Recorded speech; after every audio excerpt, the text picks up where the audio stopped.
हमें इस क्वेश्चन में दिया हुआ है कि एक मटेरियल है बी, उसका जो स्पेसिफिक रेसिस्टेंस है वो ए के स्पेसिफिक रेसिस्टेंस से 2 गुना है।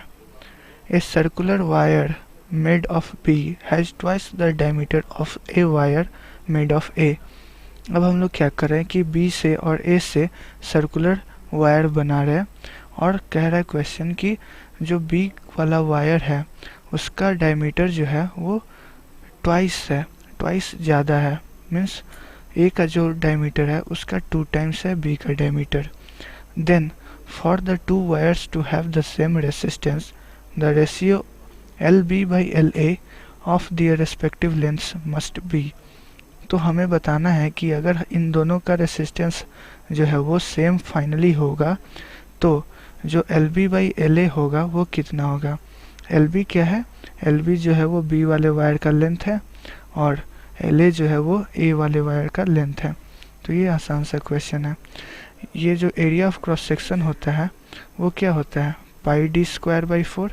ठीक है, मैं ये मान रहा हूँ कि वायर ए है हमारा, इसकी रेसिस्टिविटी क्या है, वो रो है। तो हम लोग कह सकते हैं ना कि वायर बी की जो रेसिस्टिविटी होगी वो 2 रो हो जाएगी। अब मैं ये वायर बी को दिखा दे रहा हूँ। ठीक है, ये देख के सेम क्रॉस सेक्शन का लग रहा होगा, लेकिन ऐसा मैं मानने वाला नहीं हूँ। ठीक है, इसकी रेसिस्टिविटी जो है वो 2 रो है। अब इसका लेंथ जो है वो एल ए है और इसका लेंथ जो है वो एल बी है। अब हमें L B by L A ratio निकालना है और क्या क्या इन्फॉर्मेशन दिया हुआ है कि इसका एरिया ऑफ क्रॉस सेक्शन जो है उसके बारे में, उसके रेस्पेक्ट में डायमीटर जो है वो अगर डी माने हम लोग तो इसका डायमीटर जो है वो 2d दिया हुआ है। तो हम लोग का रेसिस्टेंस फाइनली ए का जो है वो रेसिस्टेंस बी के इक्वल है। तो हम लोग कह सकते हैं ना कि rho A into L A by area of A, area of cross section of A is equal to rho B into L B by area of cross section of B. तो ये हमारा क्या आ जाएगा, रो ए का वैल्यू मैं put करता हूँ जो मैंने माना था रो, ये हो गया हमारा एल ए और नीचे हो जाएगा पाई डी स्क्वायर बाई 4, यानी कि ये इससे एरिया ऑफ क्रॉस सेक्शन क्या हो जाएगा पाई डी स्क्वायर बाई 4 और इसके थ्रू क्या हो जाएगा, इसका वैल्यू जो है वो हो जाएगा pi into D square, area of cross section का वैल्यू बी के लिए पाई डी स्क्वायर हो जाएगा। तो ये वैल्यू मैं पुट करते चलता हूँ, ये हो जाएगा 2 rho into L B by, अब जो एरिया हो जाएगा वो हो जाएगा पाई डी स्क्वायर केवल।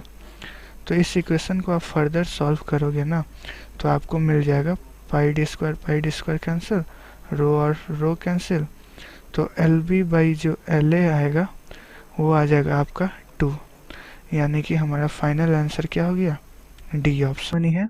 और दूसरा एलिमेंट जो है वो बिस्मथ है। If one junction of the couple is kept hot and the other is kept cold then an electric current will. हमें क्या दिया हुआ है कि एक एंड जो है, एक जंक्शन जो है उस थर्मोकूपल का, उसको हमने हॉट रखा है और दूसरे वाले जंक्शन को कोल्ड रखा है। तो हमें बताना है कि जो इलेक्ट्रिक करंट है वो कैसे फ्लो करेगा, मतलब किस डायरेक्शन में फ्लो करेगा, किस एलिमेंट से किस एलिमेंट के थ्रू फ्लो करेगा। तो ये आसान सा क्वेश्चन है, ये एक्चुअली में थर्मोकेमिकल सीरीज पे बेस्ड है। आप थर्मोकेमिकल सीरीज में क्या देखते हो कि जो बिस्मथ है वो ऊपर आता है और जो एंटीमनी है वो नीचे आता है। ठीक है, एंटीमनी का थर्मोकेमिकल सीरीज में पोजीशन नीचे है और बिस्मथ का ऊपर है।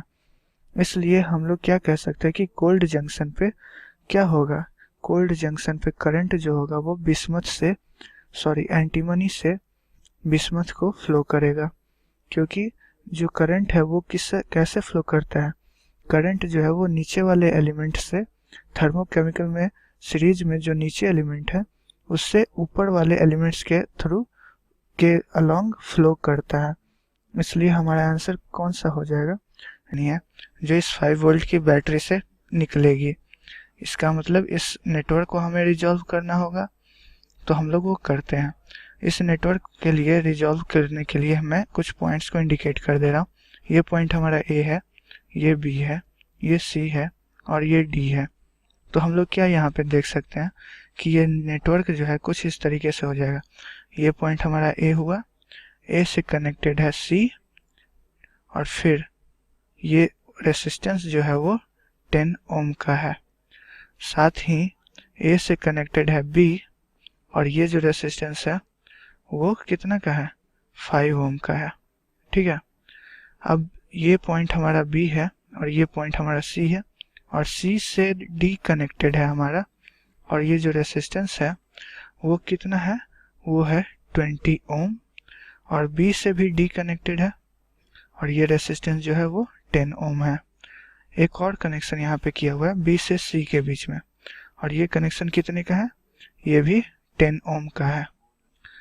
तो अब हम लोग यहाँ पे क्या देख सकते हैं कि ये जो कनेक्शन है वो 5 वोल्ट की बैटरी से कनेक्टेड है यहाँ पे।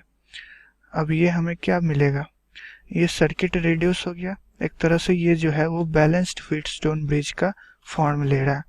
यहाँ पे इस रेशियो, इस रेसिस्टेंस और इस रेसिस्टेंस का रेशियो जो है वो 2 है, वैसे ही इस दोनों रेसिस्टेंस का रेशियो 2 है, 20/10, फिर यहाँ पे 10/5, दोनों रेसिस्टेंस का रेशियो जो है दोनों साइड सेम है।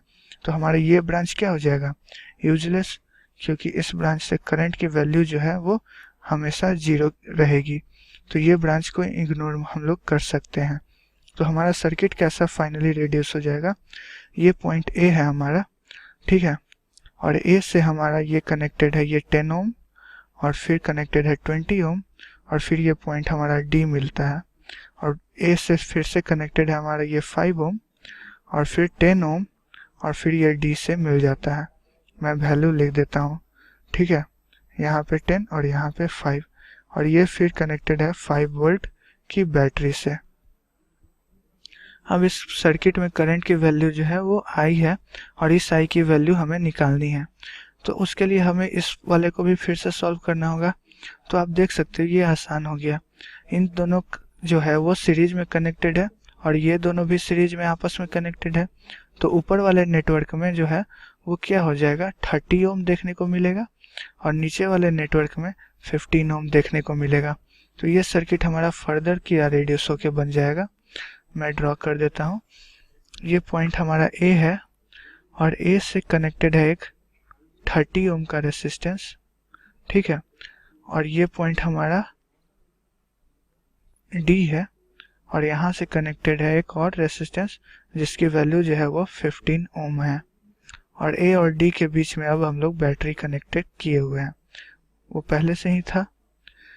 अब ये दोनों पैरेलल में एक दूसरे के आगे, तो इनका आर इक्विवेलेंट क्या हो जाएगा, इनका आर इक्विवेलेंट जो है वो हो जाएगा R1 into R2 by R1 plus R2। यही फॉर्मूला होता है जब दो रेसिस्टर पैरेलल में कनेक्टेड होते हैं, तो वो अप्लाई कर लेते हैं। तो यहाँ पे हो जाएगा 30 इंटू 15 बाई 30 प्लस 15 यानी कि 45। तो ये और ये कैंसिल और ये कैंसिल, तो फाइनली हमारा ये आ गया 10 ओम। इसका मतलब जो सर्किट हमारा था वो फाइनली रिड्यूस होके आ जाएगा। यहाँ एक 5 वोल्ट्स की बैटरी है और इससे एक रेसिस्टर कनेक्टेड है जिसका रेसिस्टेंस जो है वो 10 ओम है, और ये बैटरी की ईएमएफ 5 वोल्ट है, और करंट हमें चाहिए आई। तो हम लोग करंट का वैल्यू क्या लिख सकते हैं, I is equal to simply लिख लेंगे V बाई आर, और ये हो जाएगा 5/10 यानी कि 0.5 एम्पियर। ये हमारा फाइनल आंसर हो गया। आप देख लो ये बी ऑप्शन जो है करेक्ट ओम है 100 डिग्री सेल्सियस के टेम्परेचर पे। अब आगे क्वेश्चन कह रहा है कि if its temperature coefficient of resistance be 0.005 per degree Celsius. जो टेम्परेचर कोफिशिएंट ऑफ रेसिस्टेंस है यानी कि अल्फा जो है वो 0.005 पर डिग्री सेल्सियस दिया हुआ है। ये क्वेश्चन में इंफॉर्मेशन हमें दी हुई है। Its resistance will become 200 ohm at a temperature of. तो हमें बताना है कि इसका जो टेम्परेचर है उस बल्ब फिलामेंट का वो 200 ओम किस टेम्परेचर पे हो जाएगा। तो ये एक आसान सा क्वेश्चन है। ये जो फॉर्मूला होता है थर्मल कोफिशिएंट ऑफ रेसिस्टेंस को इन्वॉल्व करते हुए वो क्या होता है, R is equal to R naught into 1 plus alpha T. ये जो होता है वो टेम्परेचर होता है, ये सेल्सियस में हम लोग लिखते हैं या फिर केल्विन में भी हम लोग लिख सकते हैं। तो केल्विन में लिखेंगे तो यही फर्क हो जाएगा कि T माइनस 273 करना होगा यहाँ पे, लेकिन हमारा जो अल्फा का यूनिट है वो पर डिग्री सेल्सियस है, तो यहाँ पे हम लोग T माइनस 0 डिग्री सेल्सियस करते हैं, तो T माइनस 0 यानी कि केवल T ही लिखा हमने। तो हम इस इक्वेशन का यूज करके इस क्वेश्चन को सॉल्व करने वाले हैं, ठीक है। तो हमारा क्या हो जाएगा, पहला रेसिस्टेंस जो है वो 100 ओम दिया हुआ है, तो हम लोग लिख सकते हैं R1 is equal to R naught into 1 plus alpha into 100। ये 100 डिग्री सेल्सियस पे था और ये R1 जो है वो भी 100 दिया हुआ है, तो फाइनली ये हो जाएगा हमारा equation 100 is equal to R naught into 1 plus 100 alpha. Similarly R2 जो है वो बाद वाला रेसिस्टेंस है, वो क्या हो जाएगा R naught into 1 plus alpha into T, और R2 का वैल्यू 200 ओम पता है, तो हम लोग लिख सकते हैं R naught into 1 plus alpha T. हमें निकालना क्या है, हमें टी की वैल्यू निकालनी है। अब हमारे पास ये दो इक्वेशन मिल गया, इक्वेशन फर्स्ट और सेकंड, इन दोनों को हम लोग क्या करते हैं, डिवाइड कर लेते हैं। तो सेकंड इक्वेशन बाय फर्स्ट अगर करेंगे तो हमें मिल जाएगा 2 is equal to 1 plus alpha T by 1 plus 100 alpha, ठीक है। अब इसी इक्वेशन में अल्फा का वैल्यू पुट कर देते हैं। अल्फा क्या था हमारा, थर्मल कोफिशिएंट ऑफ रेसिस्टेंस, तो ये वैल्यू पुट करेंगे 0.005, तो ये हो जाएगा हमारा 2 is equal to 1 plus 0.005 T by 1 plus 100 into 0.005, तो ये हो जाएगा 0.5। तो अब हम इसको आगे सॉल्व करते हैं। ये हो जाएगा 1.5 इंटू 2 3 और 3 माइनस 1 2, यानी कि 0.005 t इज इक्वल टू आ जाएगा 2, और ये हो जाएगा t का वैल्यू, यहाँ से हम लोग डिवाइड करेंगे इसको तो आ जाएगा 400 डिग्री सेल्सियस, यानी कि हमारा जो टेम्परेचर आया वो 400 डिग्री सेल्सियस आया, यानी कि 400 डिग्री सेल्सियस पे जो हमारा रेसिस्टेंस होगा फिलामेंट का वो 200 ओम के इक्वल हो जाएगा।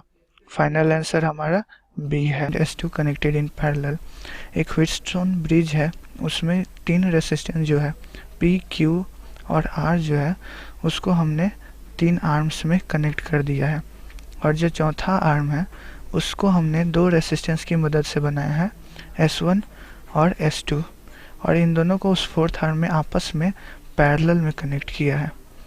The condition for the bridge to be balanced will be, तो हमें बताना है कि ब्रिज जो है वो बैलेंस्ड कब होगा। तो हम लोग क्या कर लेते हैं, व्हीटस्टोन ब्रिज बना लेते हैं। ये जो व्हीटस्टोन ब्रिज है वो कुछ ऐसा दिखता है, ठीक है।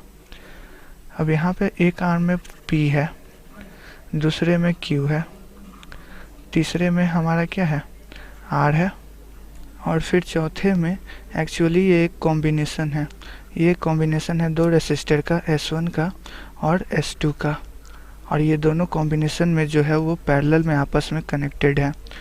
अब ये जो टर्मिनल है कुछ इस तरीके से, अगर इस ब्रिज में बैटरी कनेक्ट करेंगे तो कुछ इस तरीके से कनेक्ट करेंगे हम लोग, ठीक है।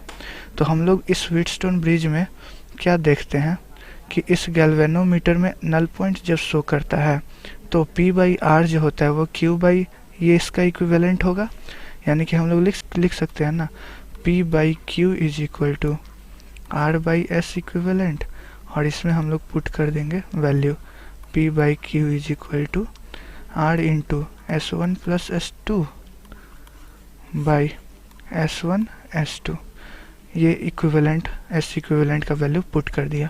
तो हमारा फाइनल आंसर क्या हो गया, ये ऑप्शन आप देखो बी ऑप्शन से मैच कर रहा है।